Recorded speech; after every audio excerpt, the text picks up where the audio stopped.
The words on my screen burned in bright blood-red letters. Final notice. My name is Sandra Clark, and in that single sickening moment, my entire financial future evaporated.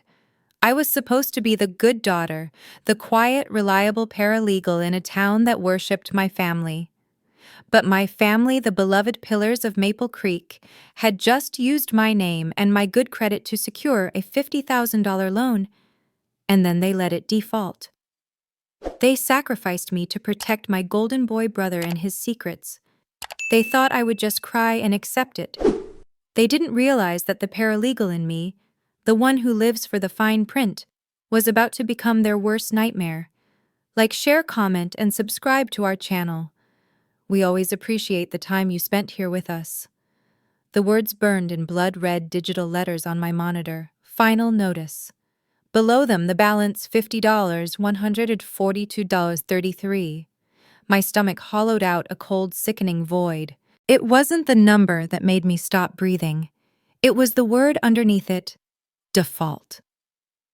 An email alert from my credit bureau had been the first domino. Your score has changed. Changed. It hadn't just changed. It had plummeted a 200-point nosedive into financial hell. The loan I had co-signed for my brother Michael was a bomb, and it had just detonated my life. My hands were shaking so hard I had to grip the edge of my desk. My 10-year plan, a small condo, maybe my own law school application gone, evaporated into a red-lettered nightmare. In Maple Creek, my family was royalty. The Clarks were the town, and Clark's Family Hardware and Build was the castle. For 60 years, it had been the institution, the place you went for everything from a bag of nails to a handshake from my father, Arthur Clark. He and my mother, Diane, weren't just business owners. They were pillars. Their faces smiled from the banners of every pancake breakfast and Little League sponsorship. And then there was Michael, my older brother, the charismatic heir. He was the future, the polished, handsome face of the family's ambitious new Community Revitalization Fund, a project that promised to restore Maple Creek's historic downtown, one brick at a time. The town loved him. And me, I'm Sandra Clark, 30 years old, the quiet one, the detail-oriented paralegal at the best law firm in town. I was the reliable one, the one who checked the fine print, the one who organized the family charity drives and balanced the books. I was useful but never celebrated. I was the solid beige foundation that made my brother's glittering facade possible, which is why 6 months ago they had all come to my small apartment, all smiles and manufactured urgency. "Just a bridge loan, Sandy," Mike had said, his arm slung around my shoulder. "The investors are lined up, but we need quick capital. It's just a signature. You'll be off the note in 90 days tops." My parents had beamed proud of their 2 children finally working together. I'd been so desperate for that finally that I'd signed. The metallic scrape of a fork on my mother's best china echoed in my head. Last night. It felt like a lifetime ago. I'd brought the first notice, the one that just said, "Past due," to Sunday dinner, my hands trembling just as they were now. The thick linen napkin felt like sandpaper in my lap. "Mike, what is this?" I'd whispered, sliding the envelope across the polished mahogany. "The bank. They said the payment was 60 days late. You said the fund was solid." Mike hadn't even looked up from his phone, just gave that easy, dismissive laugh that always charmed the Rotary Club. "It's just paperwork, Sandy. God, you always overreact. It's a cash flow issue, I'll handle it. Don't be so dramatic." Dramatic? My voice had cracked. "My credit is tied to this Mike. They're calling me." My mother, Diane, her diamonds catching the candlelight, reached across the table. Her rings were cold as ice on my hand. "Sandra, please." She'd hissed, her smile tight. "Don't upset your brother. He's under so much pressure building this family's future. You know how hard this has been on him." Pressure. The word tore out of me louder than I intended. "Mom, this is my name. He promised he'd refinanced me off the note 2 months ago. He promised." That's when my father put his fork down. The thud of heavy silver on bone china was a gavel. The table went silent. Arthur Clark, the town patriarch, looked at me and his warm public mask melted away, revealing the cold steel beneath. "You've always been jealous of him," he said, his voice low and flat. "Jealous of what he's building. We gave you everything, and you're still ungrateful. You're a paralegal. You know how these things work. It's just business. It's my life. Enough." He slammed his palm on the table, making the wine glasses jump.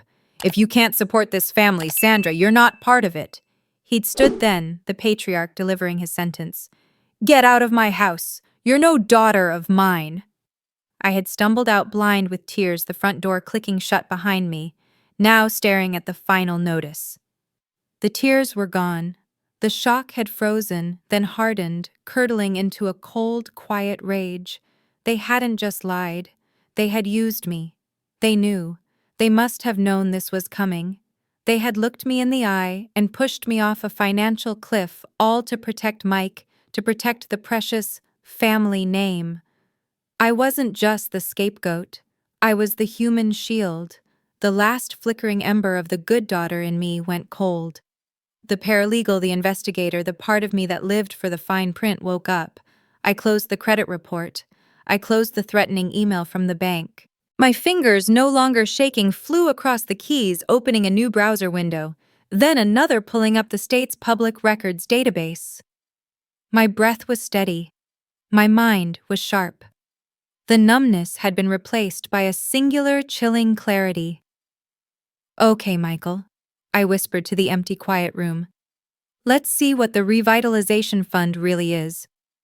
The next 48 hours were a blur of stale coffee, the blue-white glare of my dual monitors, and the relentless, quiet click-click-click of my keyboard. Sleep was a luxury I couldn't afford. My small apartment, usually my sanctuary, transformed into a war room. The shock had burned off, leaving behind a cold, sharp-edged resolve. I was a paralegal. I was trained to find the paper, follow the trail, and organize the evidence, and for the first time in my life, I was going to do it for myself. I started with the Maple Creek Community Revitalization Fund. The public-facing website was all gloss and community-focused fluff, high-res photos of Michael in a hard hat pointing at blueprints, artists' renderings of a new town square, with smiling, diverse families. But the state's corporate database told a different, starker story. The fund wasn't a trust or a nonprofit. It was a standard LLC filed just 8 months prior. Michael was listed as the sole registered agent. The principal address wasn't the bustling hardware store. It was a UPS store P.O. box on the other side of the county. A flimsy digital ghost. My heart hammered a little faster. This wasn't just messy, it was deliberately opaque. I cross-referenced the fund's public prospectus, the one Mike had proudly given the Maple Creek Gazette for their glowing front-page story, with the county assessor's database. My paralegal login gave me access to the full records. The prospectus listed 3 prime downtown properties as Phase 1 acquisitions: 114 Main Street, the old Miller's department store, and the defunct granary by the tracks. I typed in the first parcel number. Owner City of Maple Creek. I tried the second, the Miller Building. Owner Henderson Properties, LLC. The third, the granary. Owner KJP Investments. I ran a title history on all 3. No recent sales, no pending escrows, no filings, nothing. The fund. It didn't own anything. The entire revitalization project, the future of Maple Creek, that my father had yelled at me for jeopardizing, was a complete and total fabrication. My breath hitched. The money wasn't in the properties. So where in God's name did it go? My mind pivoted. If the money wasn't in the new fund, what about the old established business? I opened a new tab, my fingers moving with a cold, practiced precision. I ran a full lean and judgment search on Clark's Family Hardware and Build Inc.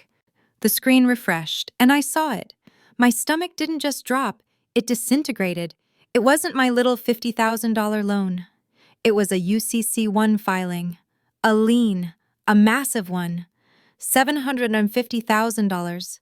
It was recent filed just 7 months ago. The lender wasn't a local bank. It was a name that sent a chill down my spine, Viridian Capital Holdings, based out of a corporate service address in Delaware. I knew the type. We called them vulture lenders at the firm. They didn't give loans, they bought distressed assets at foreclosure. The interest rate listed in the filing notes made me physically ill, 24.9% compounding daily.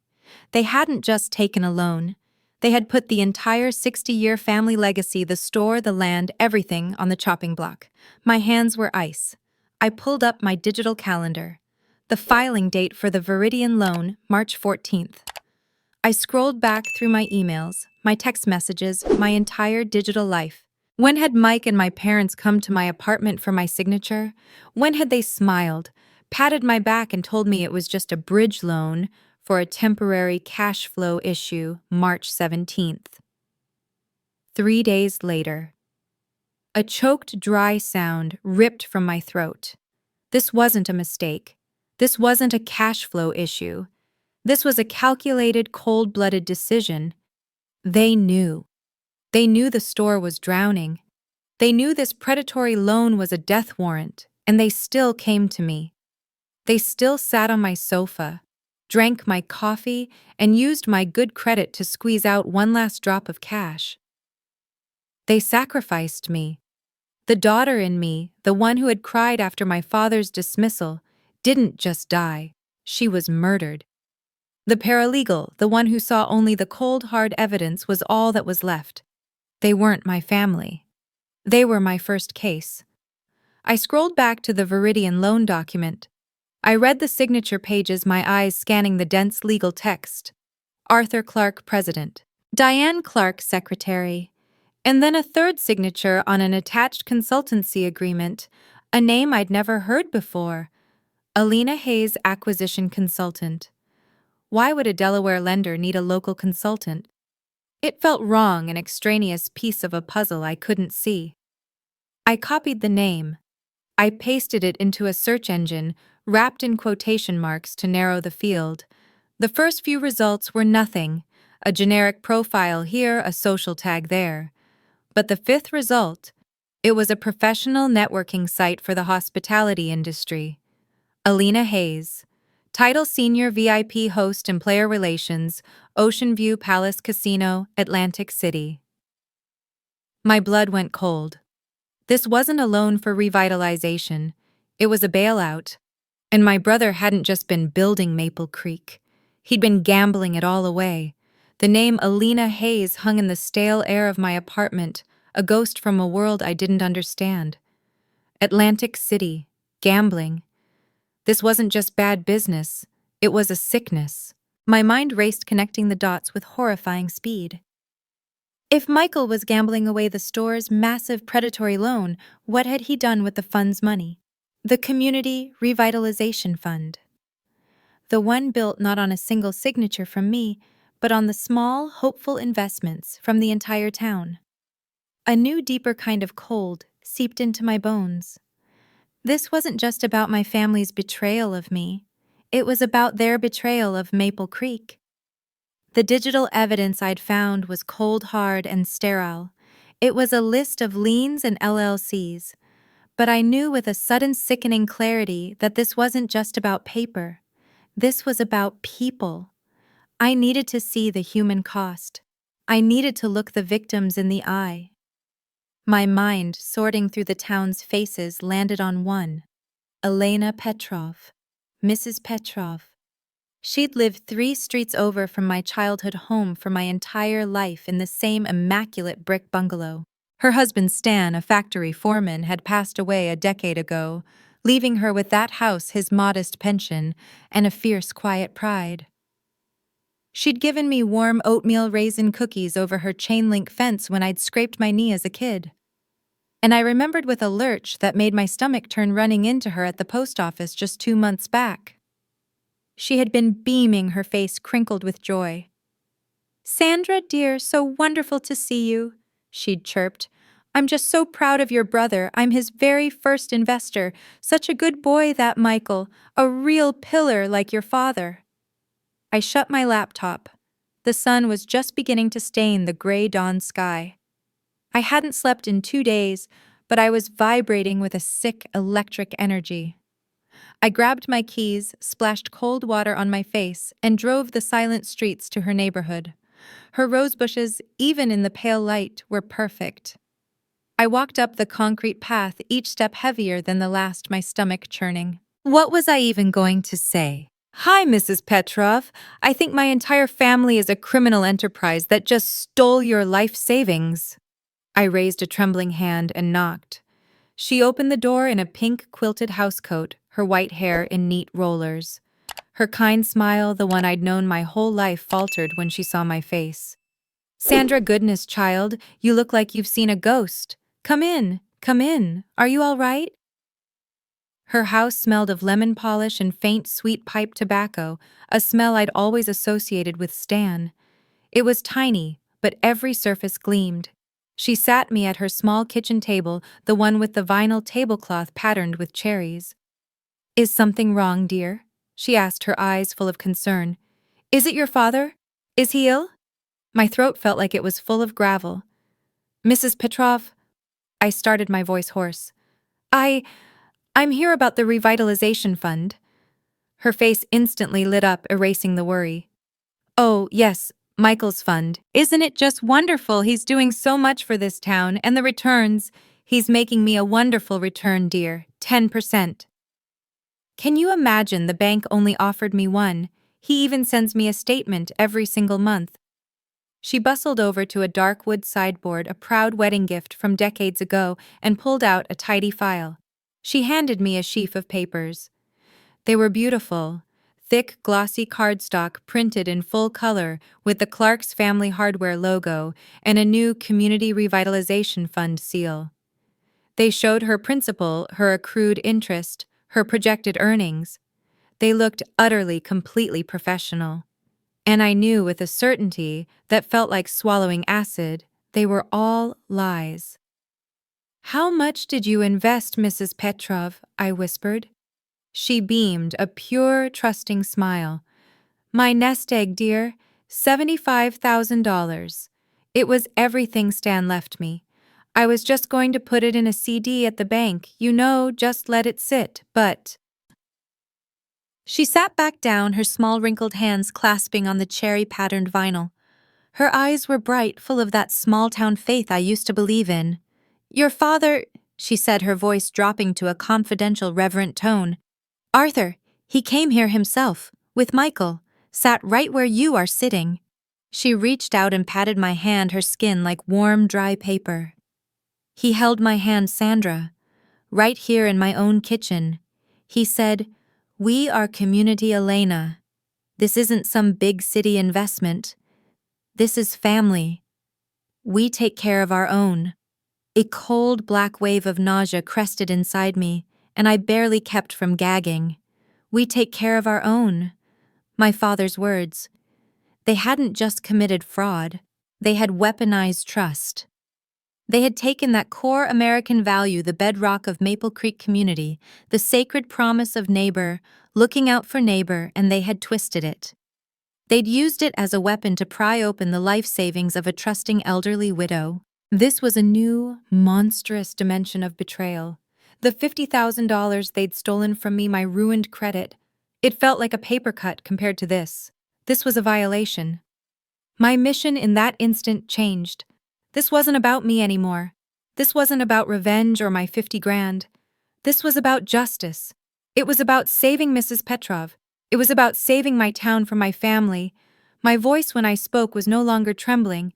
It was cold, hard, and clear. Mrs. Petrov, I'm a paralegal. I believe there are some serious irregularities with the fund's paperwork. I saw the confusion, the first flicker of fear in her eyes, and I hated my family for it. I need you to give me copies of everything, your statements, the agreement you signed, everything, and I need you to tell me, did they talk to anyone else? Any of your friends? She looked stunned. Well, yes, of course. I told Margaret down at the church and Mr. Henderson, who ran the feed store. He invested too. I spent the rest of the day in a grim pilgrimage. I went from Mrs. Petrov's house to Margaret's to the Hendersons'. I collected their glossy fake statements. I gathered their signed agreements. I had each of them write down in their own shaky handwriting what Michael and my father had promised them.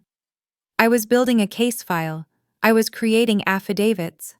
By the time I got back to my apartment, the sun was setting, and I had a stack of paper an inch thick on my desk. Each page was a story of my town's faith and my family's crime. My phone, silent all weekend, buzzed on the desk, rattling against the wood. I ignored it. It buzzed again, a text message, this time from a number I hadn't seen in a year.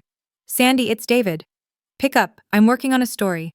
I've been hearing rumors, a lot, of people are asking questions about your family's fund. You need to talk to me, off the record, please. David, my ex-boyfriend, the lead investigative reporter for the Maple Creek Gazette." The walls were closing in, and they were closing in fast.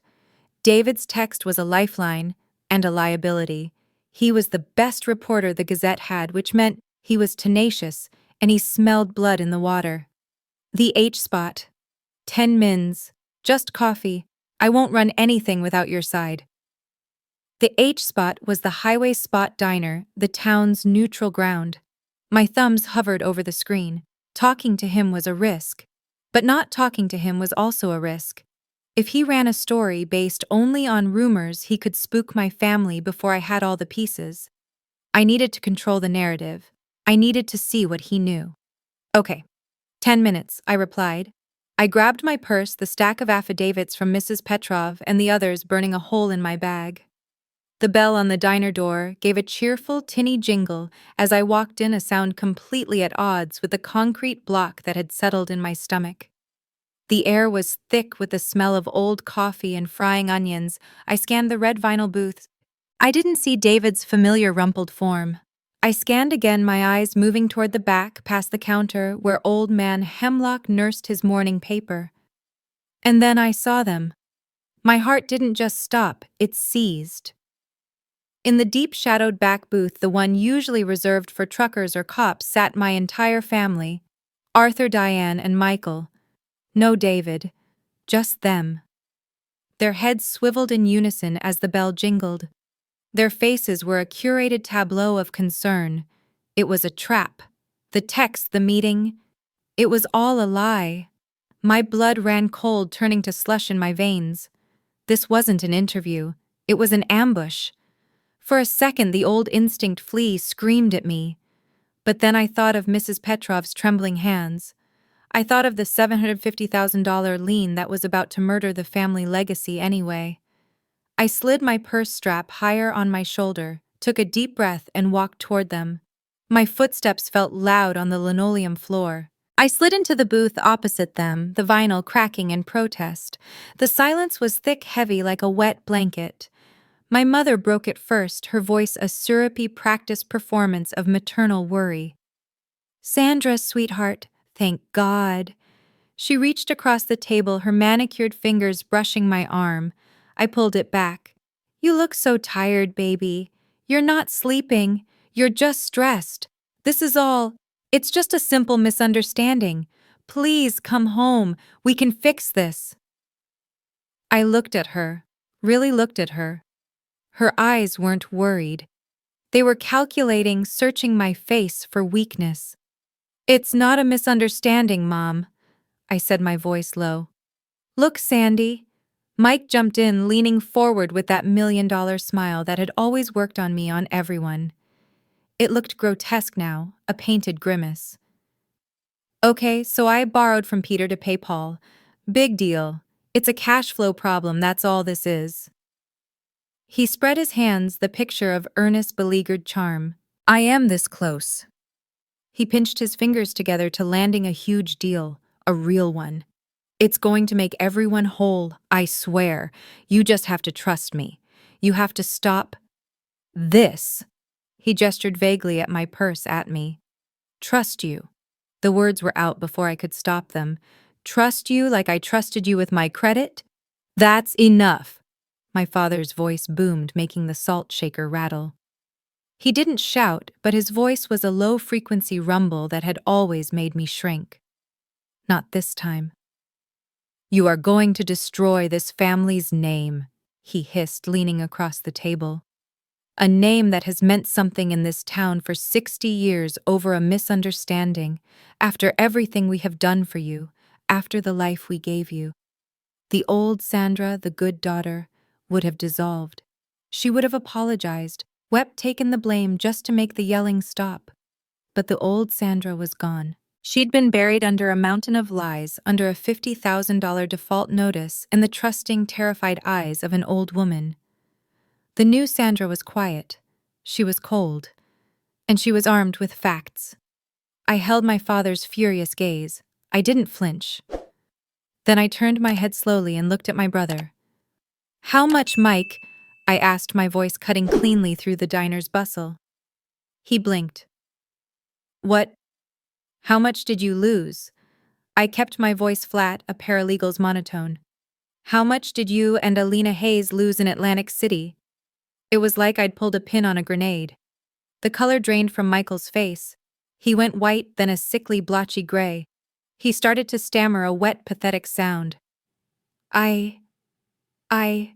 What? Who?" My mother's hand flew to her mouth, her eyes wide with a genuine, unscripted terror I hadn't seen yet. But my father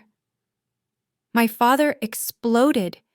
He stood up, or rather he lunged up his massive frame, knocking the heavy table into my stomach.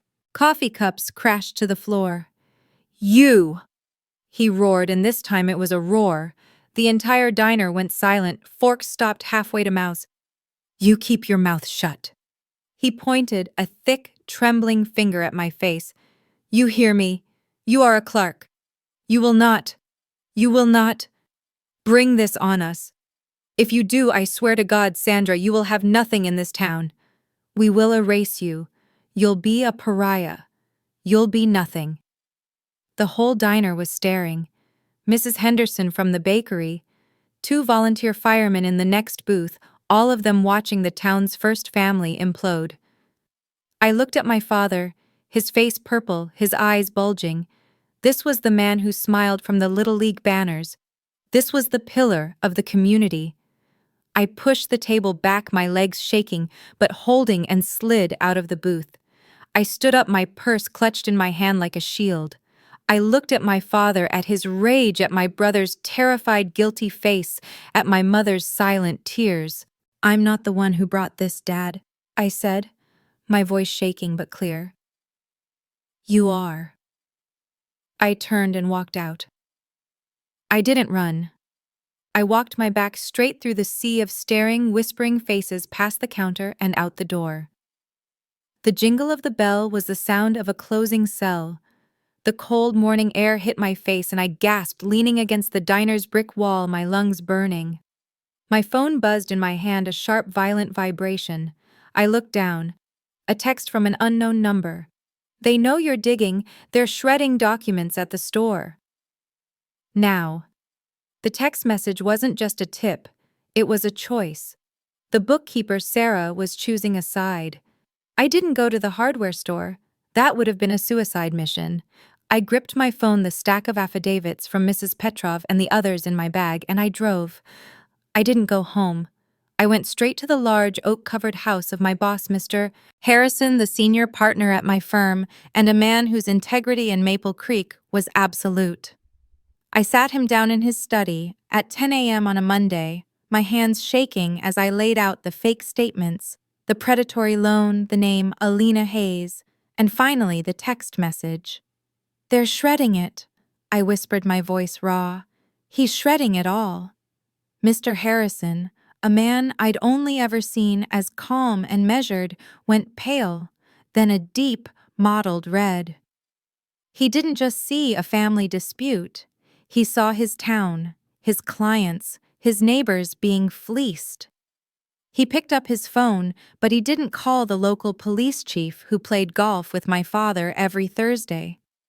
He called the state capitol, dialing a number from memory. "Get me the Attorney General's office," he said, his voice like flint. "Financial crimes, now." My family, spooked by my accusations at the diner and feeling the walls close in, made their move. They called an emergency community meeting at the town hall for that very evening. The Gazette, spurred by an anonymous tip from David, ran a special digital alert. My family framed it as a chance to set the record straight, to fight these vicious, unfounded rumors being spread by a disgruntled and unstable family member. That was me. I was the villain, the jealous daughter trying to tear down the family legacy. The stage was set. By 7 p.m., the town hall was packed. It felt like the whole of Maple Creek was holding its breath. The air was hot, suffocating, thick with confusion and the smell of stale coffee from the urns in the back. I saw Mrs. Petrov in the third row, her face a knot of terror and bewilderment. I saw the Hendersons. I saw dozens of faces I'd known my entire life, all of them desperate to believe the lie. My family was on the stage at a long table, draped in bunting, looking somber and besieged. Michael spoke first. He was magnificent. He was teary-eyed, his voice breaking as he talked about his dream for Maple Creek. He painted himself as a victim, a man who had maybe made a few mistakes in his passion to save our home, but who was being torn down by pettiness and jealousy. The crowd was softening, nodding along. They wanted to believe him. Then my father stood up. He didn't weep. He was a rock. He spoke of his 60 years of service, of giving families their first jobs, of sponsoring every Little League team. "Trust," he boomed, his voice echoing with patriarchal power, "is not built in a day, and it will not be destroyed by a single bitter voice. We are Clark's Hardware. We are this town." He was winning them. I could feel the tide turning against me. "We are asking," Mike concluded, stepping back to the microphone, "for a vote of confidence, for you, our friends, our family, to stand with us." "That's not a good idea." The back doors of the hall swung open, and my voice cut through the applause. The room went dead silent. Every head turned. I wasn't alone. I stood in the doorway, and flanking me were two people in dark, immaculate suits, their faces impassive. Beside them was David, his reporter's notepad out, and Mr. Harrison, my boss. His arms crossed his face, a mask of cold fury. The two suits were investigators from the state attorney general's office. I walked down the central aisle, the thud, thud, thud of my sensible heels the only sound in the room. I felt 1,000 eyes on me, but I only saw the 4 people on the stage. Michael's face was ashen. My mother looked like she'd seen a ghost. My father's eyes narrowed into slits of pure, undiluted hatred. I didn't wait for an invitation. I walked up the side steps to the stage and took the second microphone. "You're right, Dad," I said, my voice amplified, calm and clear, not a tremor in it. "This is about trust." I looked out at the crowd, at Mrs. Petrov. "Which is why I'd like to ask my brother Michael where the $1, $2 million from the Community Revitalization Fund really went."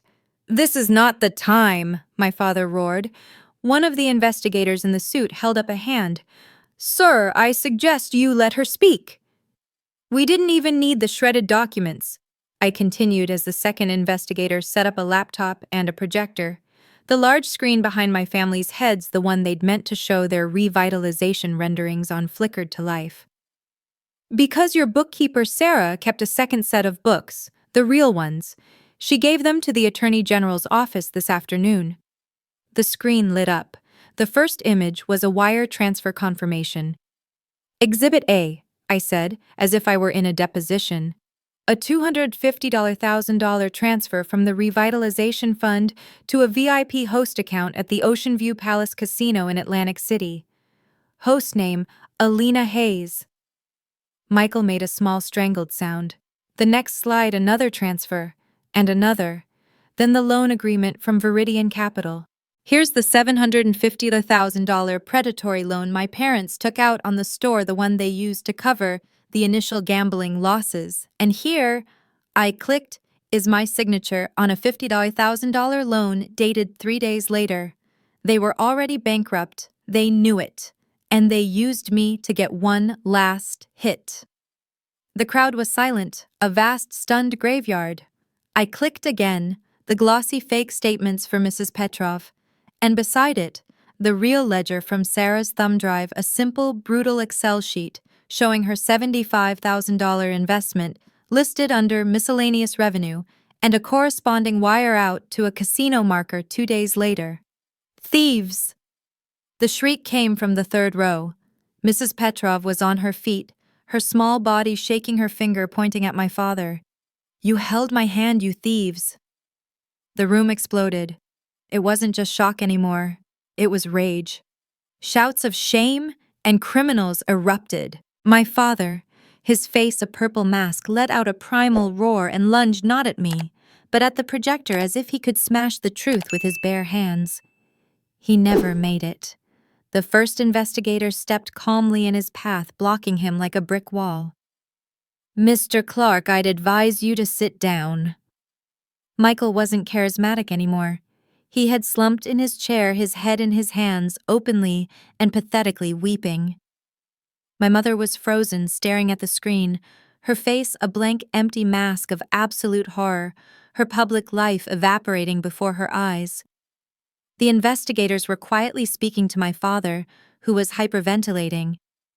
I looked at him, the pillar of our town, the man who had banished me from his house. He was being calmly, quietly detained. I stepped back to the microphone, my heart a cold, steady drum. I looked at the man who had called me no daughter of mine. "I'm out of your house, Dad," I said, my voice echoing in the sudden ringing silence. "But you're the ones who just lost everything." The next morning, the silence that woke me was louder than any alarm. The adrenaline from the town hall had evaporated, leaving a hollow, aching exhaustion in its place. My apartment felt like a bunker. I hadn't slept, just stared at the ceiling as the first gray light of dawn crept in. David had texted me around 3 a.m. "Are you okay?" I hadn't answered. I didn't know what I was. I finally dragged myself to the kitchen, my limbs feeling like they were filled with wet sand. I flicked on the coffee pot and its gurgle was a comfort until I saw my phone light up. It was a link from David. I clicked it. The Maple Creek Gazette's website, a site that usually featured bake sales and high school football scores, was unrecognizable. The entire front page was a single stark image. It wasn't just a picture, it was a death notice. It was a photo of my father, Arthur Clark. His face contorted in a mask of rage and disbelief, not being led but being blocked by the state investigator's calm, outstretched arm. The headline in a bold funereal font just said, "Clark's Empire Falls." I had to see it. I threw on a hoodie, pulled the hood low, and walked the few blocks to Main Street. The town felt hungover, shell-shocked. People I'd known my whole life were gathered in small, stunned knots on the sidewalks, whispering, pointing. And then I saw the store. Clark's Family Hardware and Build. The 60-year institution, the beating heart of Main Street, was dead. The cheerful red and white striped awning looked pathetic. The windows, usually full of bright displays, were dark. But it was the notice on the door that made me stop, my breath catching in my throat. It wasn't a closed sign. It was a large fluorescent orange sticker slapped right over the hours of operation. In thick black letters, "Property seized by order of the State Attorney General." A legal brutal epitaph. The castle was gone. My first real-world test came an hour later at the grocery store. I had to get coffee. It was a simple human need.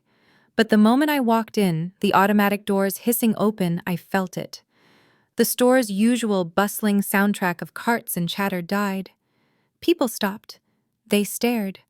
I was no longer Sandra Clark, the paralegal.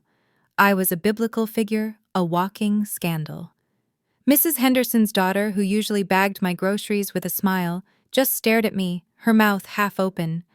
Old Mr. Abernathy, my father's fishing buddy, was at the deli counter.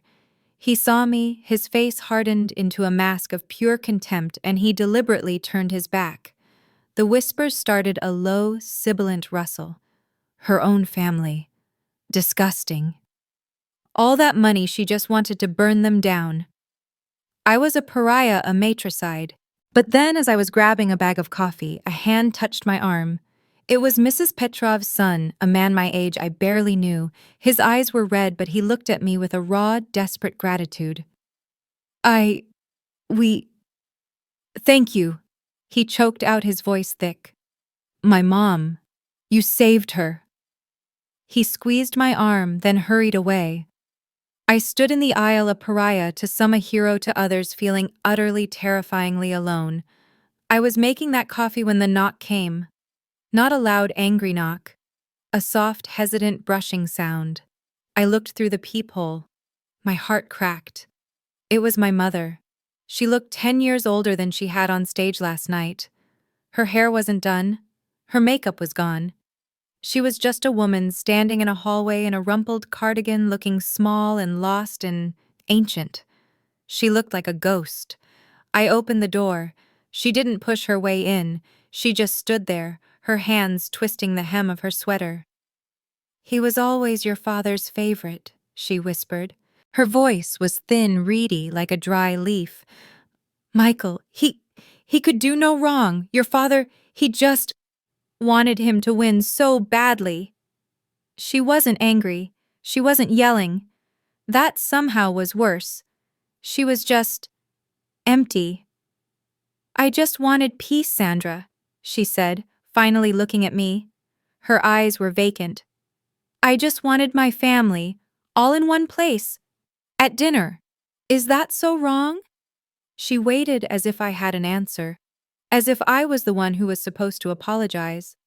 The silence stretched, filled only by the drip, drip, drip of my coffee pot in the kitchen. Please, Sandra. She finally begged, the first real tear tracing a path down her pale, wrinkled cheek. Don't let them take your father. Tell the investigators. Tell them it was all Mike. It was all Mike, wasn't it? Her eyes searched mine, desperate for me to agree to help her build this one last pathetic lie. Your father, his heart, you know his heart isn't strong. This will kill him. He won't survive this. Please, baby. Baby. The old name, the old pull. The good daughter inside me, the one I thought was dead, stirred, wanting to fix this, to stop this old woman's pain, to pull my family back from the brink. It would be so easy. Just one phone call. My father was manipulated. He didn't know. But then the image of Mrs. Petrov's face, her hand held in my father's, in her own kitchen, filled my mind. We take care of our own. The lie, the weapon. My hand, which had been reaching out, stopped. I pulled it back. My voice was quiet, but it was harder than any steel I'd ever known. It wasn't all Mike, Mom. She flinched as if I'd slapped her. You all held the pen, I said, my voice thick but steady. You sat there. You smiled. You all lied to Mrs. Petrov. You lied to me. Her face crumpled. The sobs started then, high, thin, keening sounds of true despair. Sandra, please, she cried, reaching for me. I stepped back out of her reach. I put my hand on the doorknob. This was it. This was the final cut. I can't, Mom, I whispered. I won't. I closed the door slowly, steadily, as her sobs turned to wails in the hallway. I leaned my forehead against the solid wood, my own tears finally agonizingly coming. It was the hardest thing I had ever done in my life, and it felt necessary. I wasn't just closing a door on my mother. I was closing it on the family I wished I had. The one I had spent 30 years trying to earn. The grief was real. But for the first time, so was the freedom. 6 months later, I sat in a sterile, windowless conference room in the state capitol, the air humming with the sound of a fluorescent light. The walls were the color of weak coffee. A court reporter's fingers flew silently across her stenotype machine. Please state your name for the record. Sandra Clark? My voice was calm, my hand steady on the table. The depositions were the last official act, the final grinding turn of the legal machinery I had set in motion. My testimony was precise, factual, and devastating. I spoke in dates, in dollar amounts, and in file numbers. I was no longer the daughter, the victim, or the pariah. I was the state's star witness, the expert who had drawn the map of my own family's destruction. The depositions were mostly a formality. The real consequences had already been delivered, a cascade of sentences that finalized the new reality. Michael seeing the mountain of evidence, the casino markers, the wire transfers to Alina Hayes. Sarah's pristine second set of books, and the signed affidavits from 24 Maple Creek families had crumbled before he even saw a jury. He took the plea deal.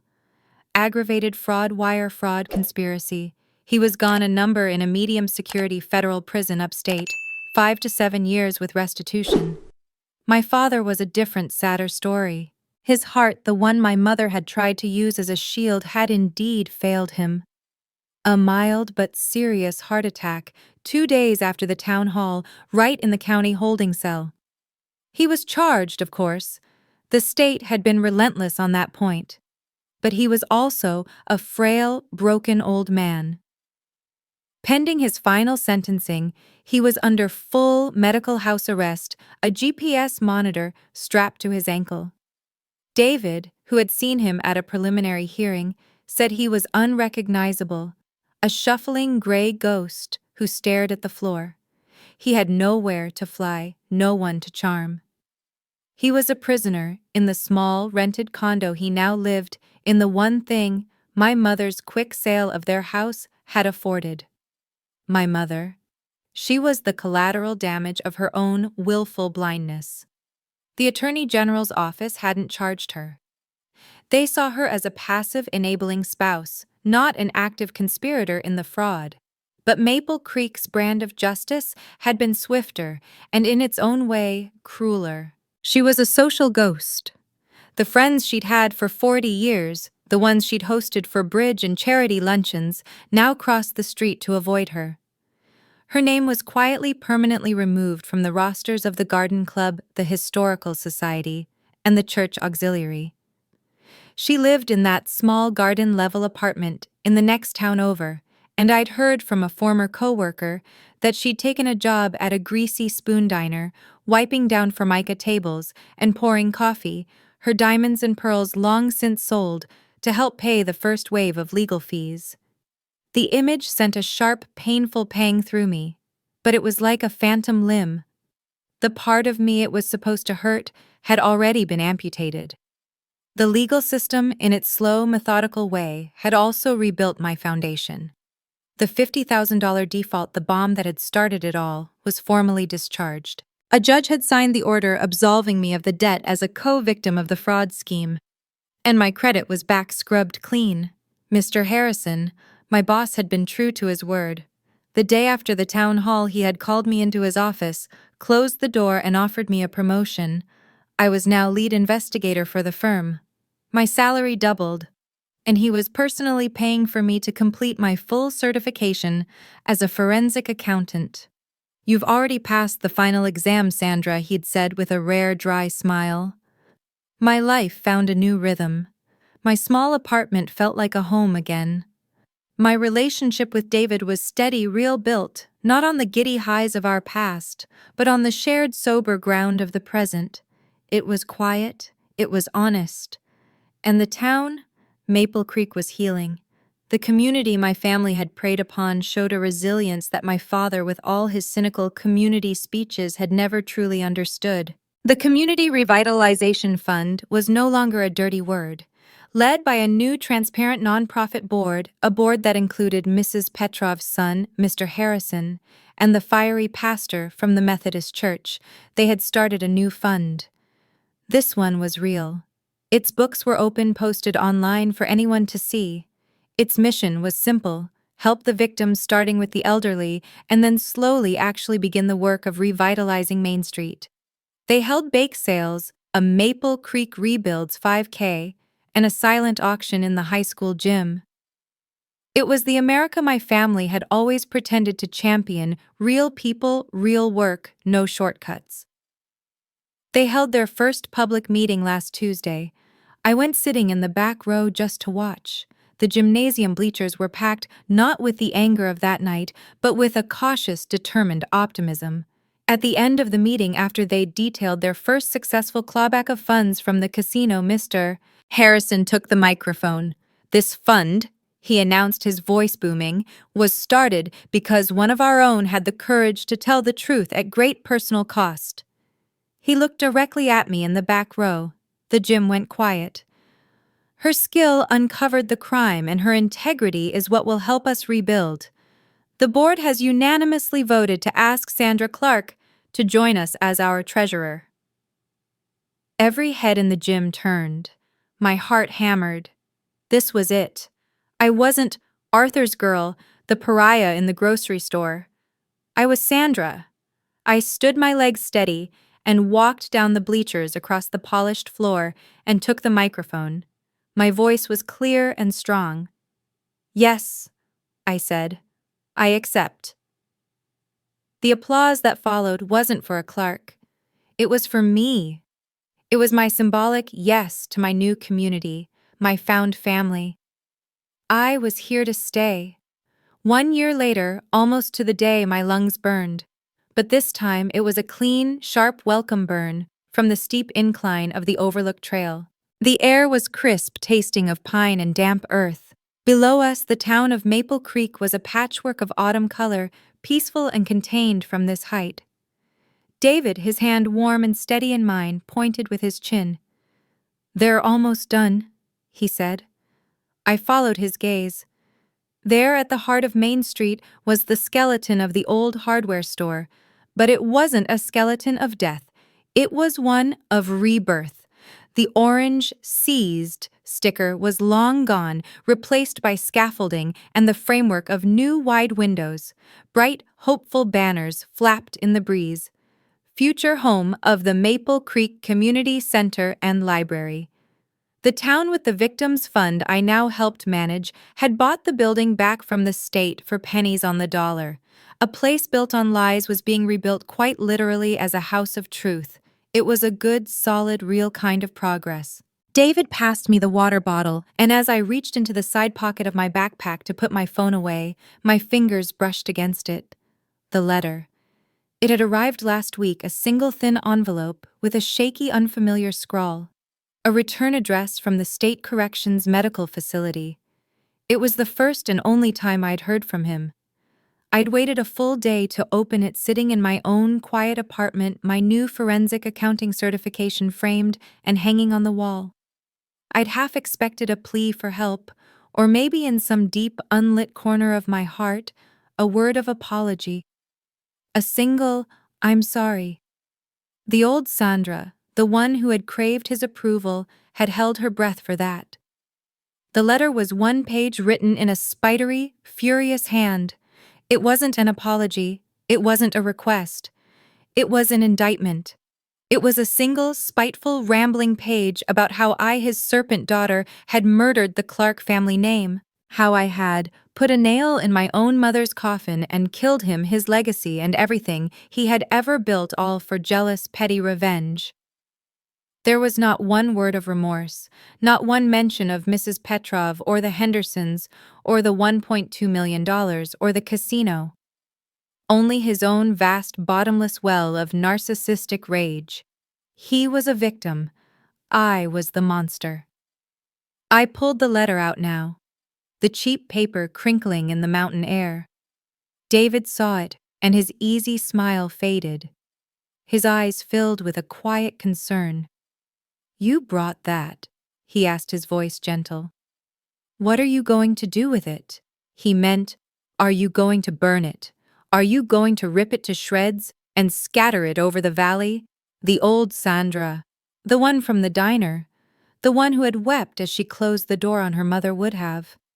She would have been destroyed by it.